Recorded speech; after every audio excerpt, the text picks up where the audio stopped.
Over 15 lady students were missing in the campus, and every lady start gotten panicked because they didn't realize who could be next, until they find out what's happening. What would you do if your own sister went missing right before your eyes? Hit like if you fear betrayal and comment where you're watching from. The scream cut through the night as Amina watched her roommate Zoe dragged into a dark van outside the Lagos Royal University hostel.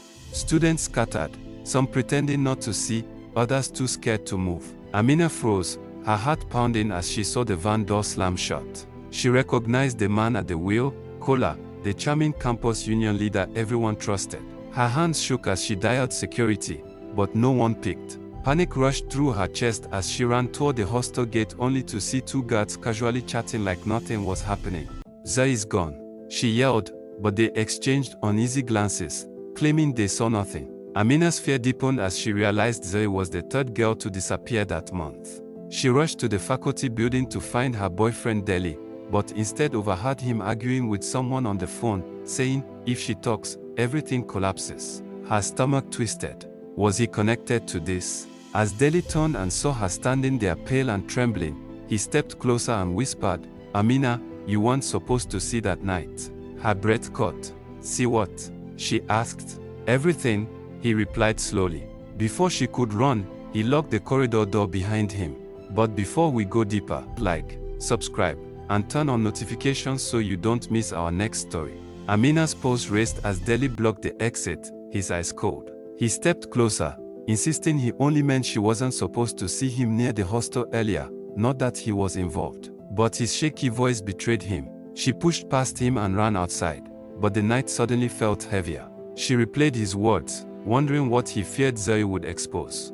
The next morning, campus buzzed with whispers about another missing girl. Posters flooded the walls, but the administration kept releasing vague statements, urging students to remain calm. Amina felt anger boiling. Calm was impossible when girls were vanishing. She forced herself to visit Zoe's family, and her heart broke seeing Zoe's mother barely able to speak. Please bring my daughter back, she whispered. On her way out, Amina noticed a black SUV parked across the street with tinted windows. She felt watched. Back on campus, she opened Zoe's locker, hoping for clues, and found a hidden phone wrapped in cloth. The screen flashed one unread message. Meet me at the old lecture hall tonight. Don't tell anyone. Your life depends on silence. The text was sent at 9:17 p.m., just 20 minutes before Zoe was taken. As Amina stared at the message, her phone vibrated. Unknown number, don't open that locker again. She froze. Someone was following her every step. Amina's hands trembled as she stuffed the phone into her bag and hurried out of the hall. Everything around her now felt suspicious, the familiar campus suddenly dangerous. She walked fast, avoiding shadows, but the same black SUV from Zoe's street crawled behind her at a distance. She ducked into the cafeteria, pretending to blend in with the crowd. Her mind raced. Who sent the message? Why target Zoe? Why follow her now? As she sat, she noticed a girl crying silently at a table. It was Miriam, Zoe's course mate. When Amina approached, Miriam hesitated before whispering, Zoe told me someone powerful was threatening her. She said she found something she wasn't supposed to see. Amina leaned closer, but Miriam shook her head. I can't say more. They are everywhere. Before Amina could ask another question, a campus security officer walked straight toward them. Miriam panicked and ran out through the back door. The officer stared at Amina and said, You're wanted at the admin building. Her stomach dropped. Admin. Why? She followed him cautiously, realizing he wasn't walking toward the admin block at all. He led her toward the abandoned sports complex. She glanced around. No students, no cameras, only quiet. Where are we going? She asked. He didn't answer. When he pulled out a key to open the back gate, Amina stepped back. Something was wrong. As he opened the gate halfway, a hand reached from behind and grabbed her shoulder.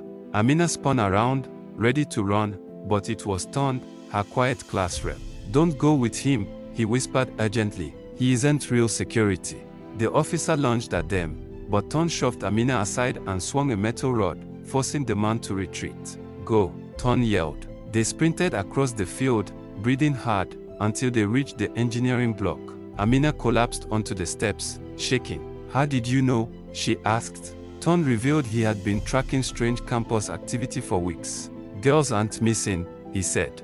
They are being taken. and it's bigger than we think." He showed her a notebook filled with dates, times, and names of girls who vanished. All were connected to the campus union leadership or a private security firm. Amina felt dizzy. "They mentioned someone from the union," she whispered. Ton's eyes narrowed. "Then they're hiding something dangerous." He explained he had seen the fake officer following Amina earlier, which was why he rushed to warn her. But before they could think further, Ton's phone buzzed. He answered, and his face drained of color. "They found the phone," a voice said. "They are coming for both of you." Ton hung up, breathing hard. "We need to leave campus now," he said. Amina stood, heart pounding, but then her own phone buzzed with a new message. "Too late. Check outside." Amina and Ton peeked through the window, and chills ran through them. 3 black SUVs were parked outside the engineering block, engines running, men stepping out with walkie-talkies. Amina felt her throat tighten.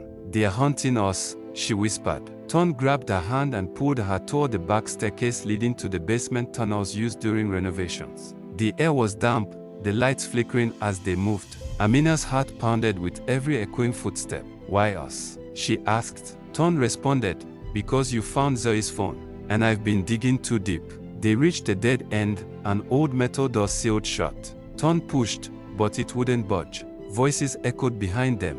The men were getting closer. Amina's eyes scanned the dark room until she spotted a rusty toolbox. She grabbed an iron bar and slammed it against the lock. It cracked slightly, but footsteps grew louder. Ton joined her, hitting the lock together. Sweat dripped down their faces. The lock finally broke, and the door swung open, revealing a dark underground passage leading completely off campus. Before they stepped in, Amina's phone buzzed again. "Running won't save you.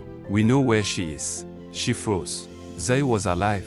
As she turned to Ton, a shadow moved behind them. Are you following the story closely? Kindly drop a comment if you are enjoying the video, and don't forget to like, subscribe and turn on notifications so you don't miss out the next spicy story. Amina's throat felt raw from shouting, but the campus seemed to swallow sound. She and Ton moved through the service tunnels with their shoes echoing on concrete, following the map Ton had pored over for nights, and every shadow seemed like a watcher.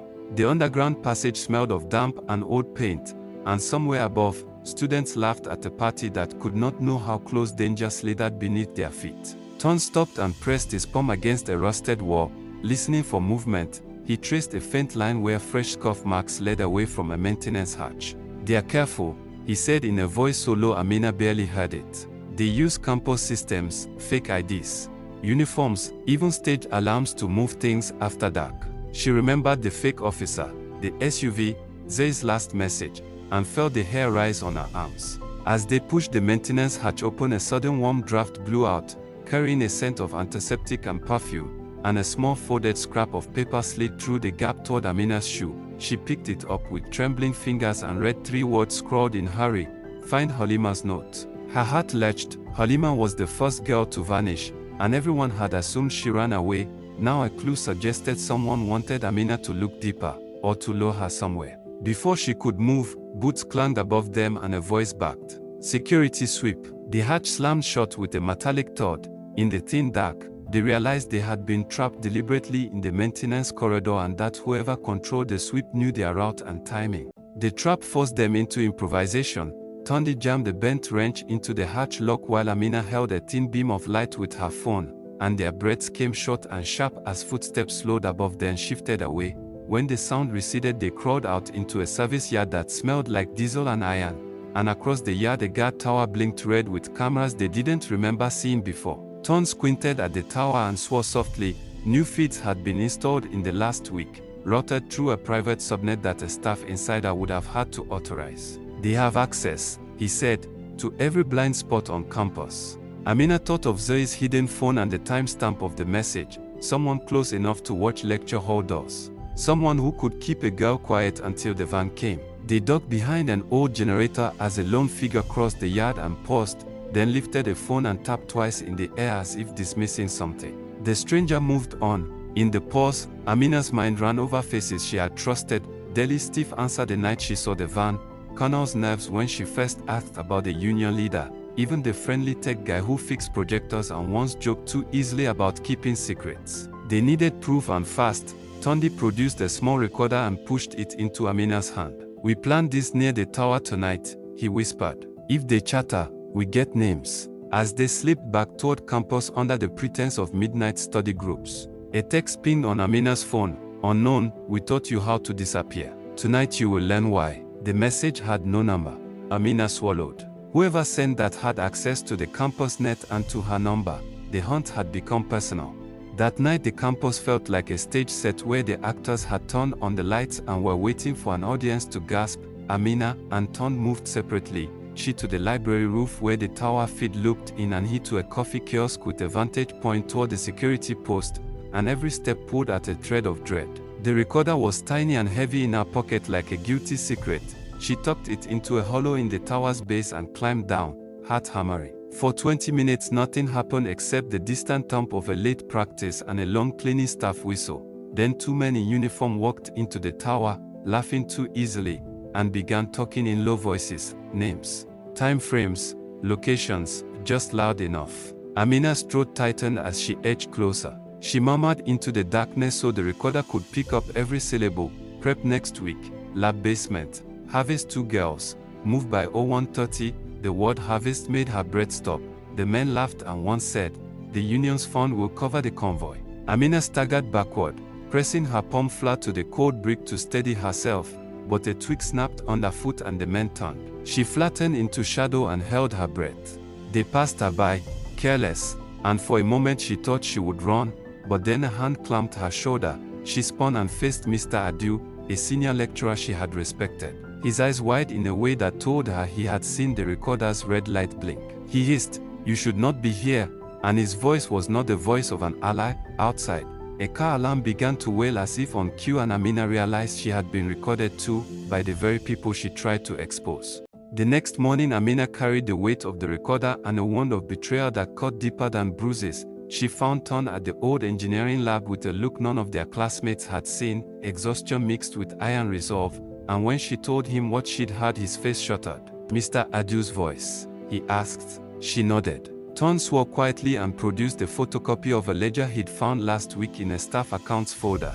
It contained transfers labeled research grant but routed through shell accounts and bearing notes in Mr. Adu's handwriting. The ledger tied the union leadership to a private security firm with contracts that masked student relocation services. Amina felt rage and fear twist together. Mr. Adu had been her mentor, handing out extra reading lists, praising her essays. Now his voice on the tower made her stomach clench with nausea.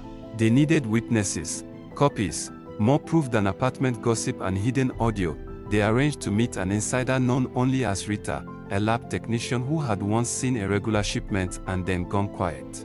Rita met them near the arts building, eyes rimmed red, and shoved a memory stick into Amina's hand, whispering, this has the manifest. Take it to the one journalist who still cares. As she turned away, a shadow crossed Rita's face and she trembled. They watch everyone, Rita whispered. Even the cleaners and students. Be careful who you trust. A minute later Rita's phone buzzed and she stiffened. She read the message and went white. You told. They will fix this at noon. Rita bolted and did not look back. Amina and Ton stared at the stick and then at each other, realizing that their window to act was collapsing and that the next move could cost lives. The journalist they trusted, Kemi, agreed to meet them in a cafe off campus, a place where the windows blurred faces and cameras were less likely to spot meetings of conspirators. She listened with a grave face as Amina spilled the tape, the ledger, the tower voices, and the manifest on the table between them, and when Kemi finally nodded she said, this is big. If it's true, we don't just expose a kidnapping ring, we expose how power on campus hides behind respectability. They made a plan. Kemi would publish a short anonymous probe naming the contract and the suspicious security firm. Ton would copy the manifest to 3 secure drives, and Amina would distribute leaflets warning students to attend classes in pairs. As dusk fell, they felt a brittle hope. Truth might force the administration's hand. But at midnight, as Amina walked the hostel lane to post the warnings, her phone camera, normally quiet, clicked to life and displayed a live feed of her own part with a caption across the top, "We're closer than you think." Her blood ran cold. Someone inside the network had turned the cameras on them, and a new fear took root. They were not just being watched, they were being studied. And the next chapter of the hunt would not be played out in shadow but under the harsh light of preparation. Kemi's anonymous article went live before dawn.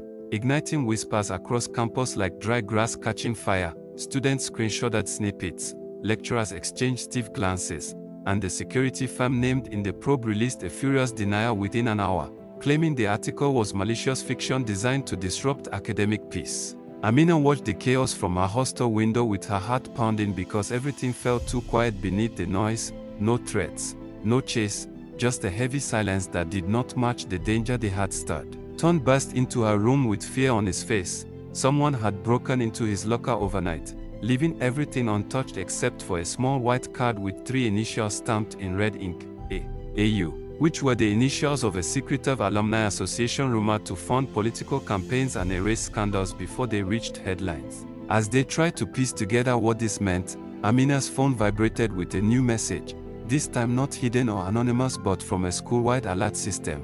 All students report for an urgent audit tonight. Attendance is mandatory. Ton reread it and whispered, "This isn't an audit. This is a sweep." The realization hit them hard.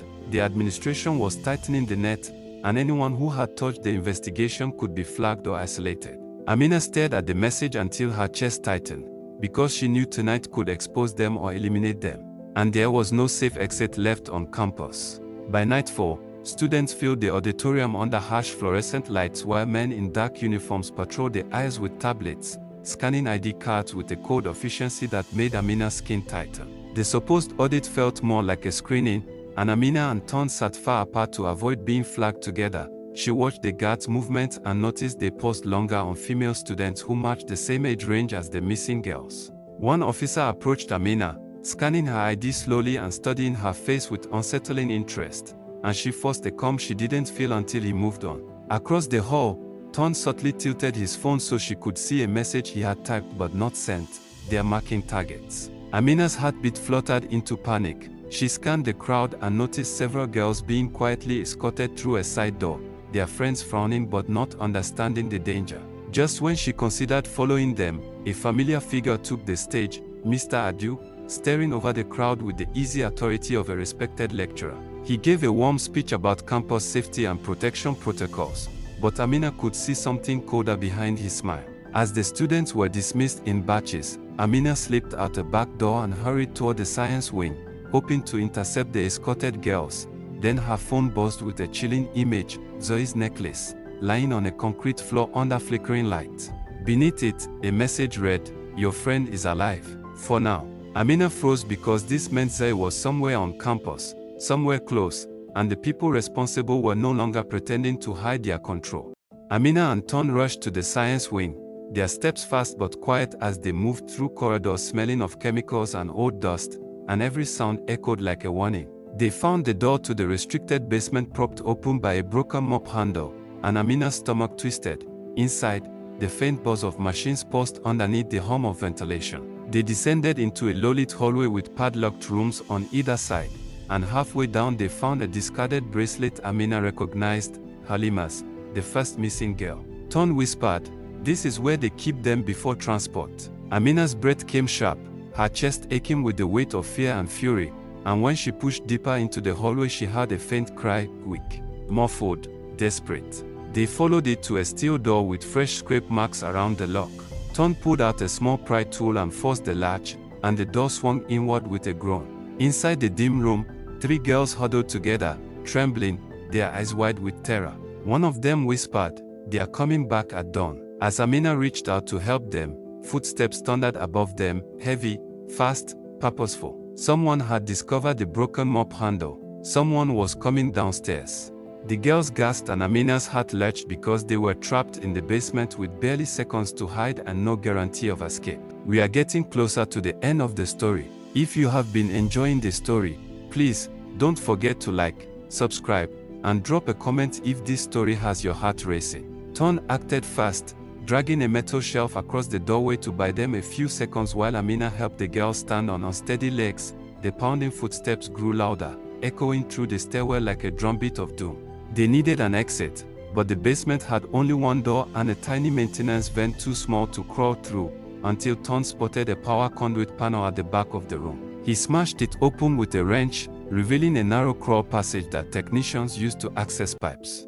The girls hesitated, afraid and weak, but Amina pushed them one by one into the dark passage, whispering encouragement even as her voice trembled. Behind them, the shelf screeched as someone forced it aside. Amina shoved Ton into the passage next and crawled in after him just as the door burst open and flashlights cut through the room. Angry voices shouted orders, and a hand reached into the crawl space, fingers brushing Amina's heel. She kicked hard and scrambled forward until the tunnel bent sharply and the voices faded behind them.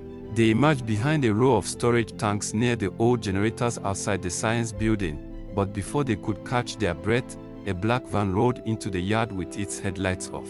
Amina grabbed Ton's arm as the door slid open, revealing the same fake officer from the first abduction night. He scanned the yard slowly, as if sensing movement. Amina's pulse throbbed with dread because they had escaped the basement, but they had stepped straight into another trap, one carefully positioned to catch whoever dared to interfere.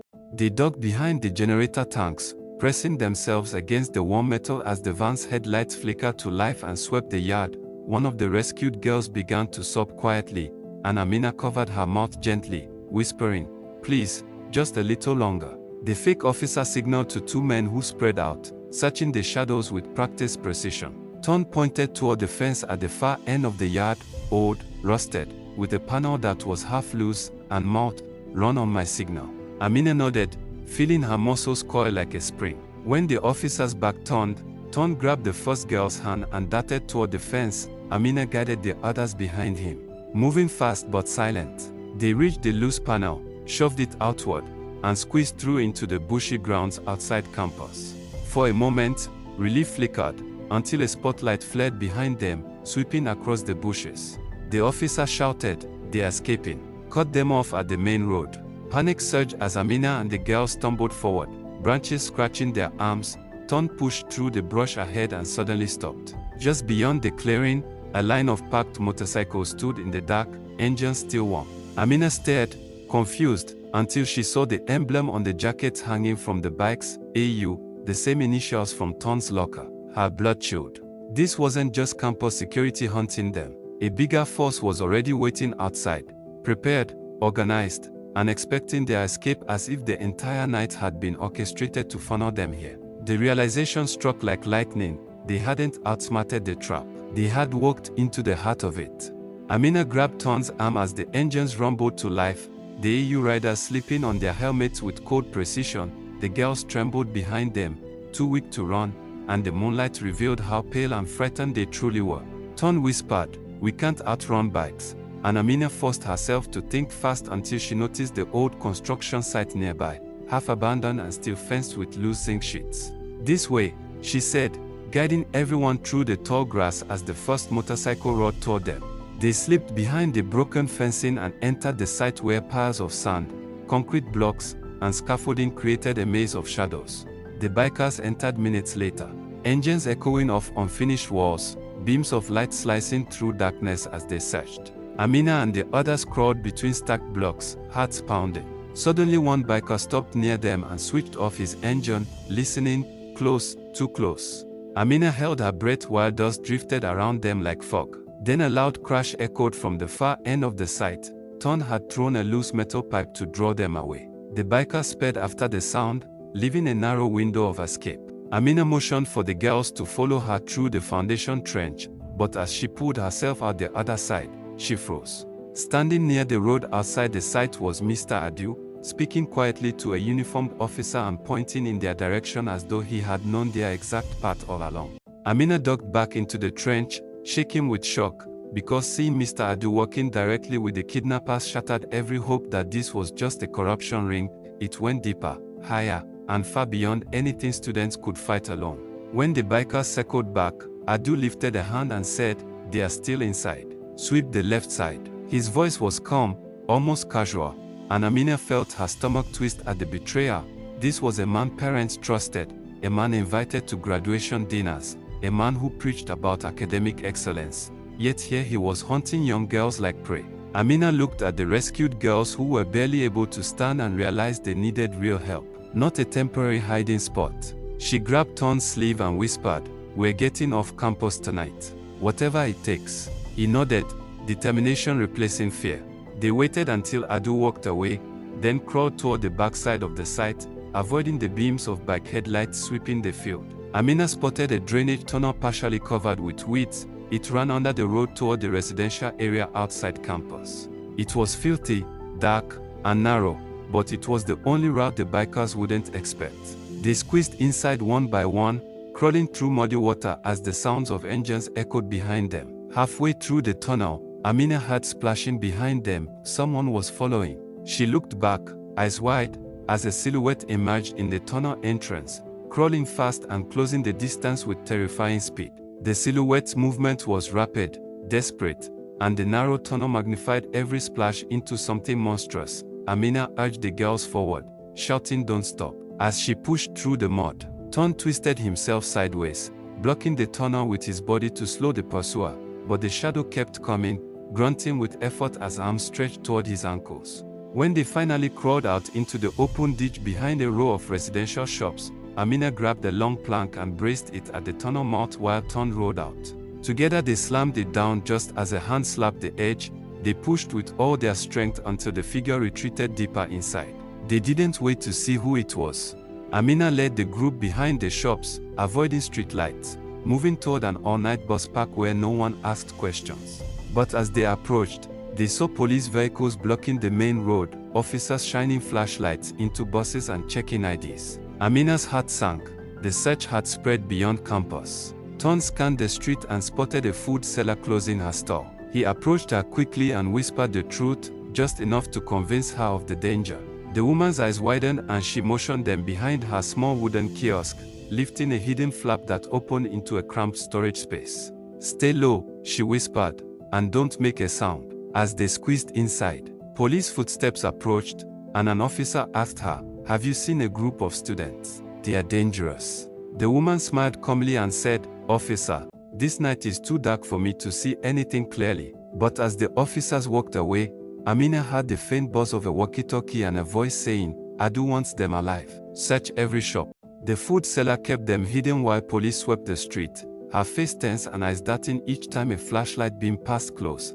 And when the area finally quieted, she whispered, "You need to leave Lagos tonight. This is bigger than school politics." She guided them through back alleys until they reached a shuttered mechanic workshop. The mechanic, an elderly man with a worn cap, listened to her hurried explanation and nodded once, then opened the gate and revealed an old minibus inside. "It's not fast," he said, "but it won't be tracked." As he prepared the bus, Amina sat with the rescued girls, wiping dirt from their faces while fear trembled beneath her exhaustion. She kept thinking of Zoe. Some were still captive, and how each second mattered. When the bus engine coughed to life, the mechanic handed Ton the keys and said, "Avoid the express. Use village roads." They climbed in quietly, but as the bus rode out of the workshop, a figure stepped in front of them, Mr. Adu, standing alone in the dim street light, his expression calm but deadly. He lifted a phone and said, "You're making this harder than it needs to be."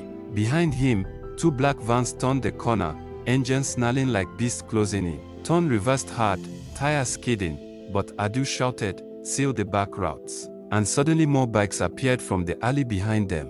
The bus was caught between closing enemies, the street narrowing, the night tightening around them like a snare, and Amina felt the air leave her lungs as she understood this was their final stand. Ton spun the wheel and crashed the bus through a stack of wooden crates, bursting onto a side road that led toward the old railway line. The vans and bikes followed instantly, engines screaming as they closed the distance. The girls cried in fear, clinging to Amina while she scanned the road for anything, any curve, any ditch, any chance. "Rail crossing," Ton shouted, pointing ahead where a cargo train crawled slowly down the track. If they timed it right, they could slip across before the train blocked the road. If they missed, the kidnappers would corner them. The bus rattled violently as Ton pushed it faster, the engine protesting, the vans almost touching their rear bumper. Just meters before the train reached the crossing, Ton swerved hard and shot across, scraping the edge of the track.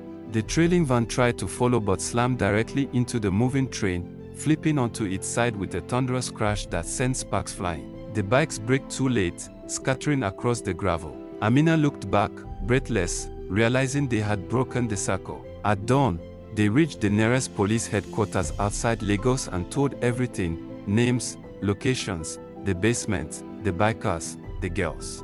This time, the officers listened, Within hours, a raid on campus uncovered the full trafficking network, and Mr. Adu was arrested trying to flee the country. Zoe was found alive in another holding room beneath the library storage. Amina held her as she cried, grateful and shaken. The rescued girls were reunited with their families, and the campus shut down for investigation. As news spread, Amina realized the truth. Their courage had exposed the hidden empire built on betrayal, greed, and silence. And because they refused to be silent, countless lives were saved. Thank you for following this story to the end. Which part of story did you enjoy most? Kindly comment below and don't forget to like, subscribe for more.